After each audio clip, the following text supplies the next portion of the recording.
అది సరే, ఎవరమ్మాయివమ్మా నువ్వు? తెలియదు. మీ ఇల్లెక్కడా?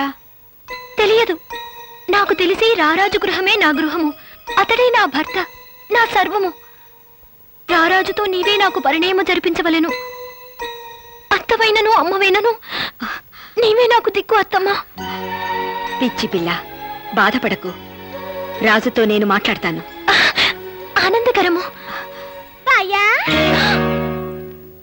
అత్తమ్మా అత్తమ్మా, ఆ పల్లె పిల్ల బాయ్యా బాయ్యా అనుచు నా బాయ్యనాథ వెంట పడుచున్నది. దాని మాయమాటలు నమ్ముకు సుమ్మి.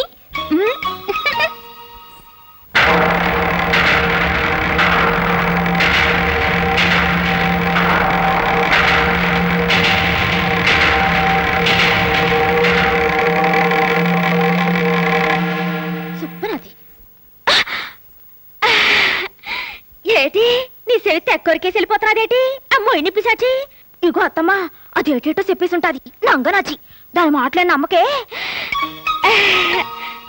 గాని నాకు బాయకు పెళ్లి ముహూర్తం ఎప్పుడెట్టించా? నా ఇష్టం ఏముందమ్మా, రాజా ఏమంటాడో అడగాలిగా. అతగానేటి అడిగేది? ఇక బాయ సంగతి నేను చూసుకుంటాను గాని నువ్వు వెంటనే ముహూర్తం పెట్టించేయి. ఏట్లేదు, బోల్డ్ అన్ని లిప్స్టిక్ సామాన్లు కొనుక్కోవాలి. నాను బజారెళ్ళొత్తానే. ఏమిటిది? చివరికి పాపం అబ్బాయి ఇద్దరి మధ్య ఇరుక్కునేట్టున్నాడు. ఇప్పుడేం చెయ్యాలి? అమ్మా ప్రేమ. ఏంటండి? ఏం లేదు, రాజా పెళ్లి విషయం గురించి నీ అభిప్రాయం ఏంటి? చిప్పు అండి, ఆడపిల్లని నా పెళ్లి విషయం నన్ను అడిగితే ఎలా చెప్పను? అదేదో మా డాడీని అడగండి బాబోయ్.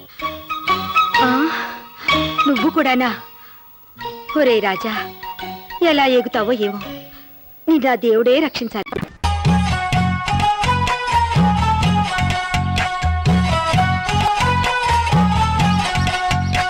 నువ్వేం మాయ చేసావో కానీ ఓ మనసాచి పమ్మాని సాన్ని క్షణం మాగనంటోంది వాణి, మరీ చిలిపేది వయసు వాణి.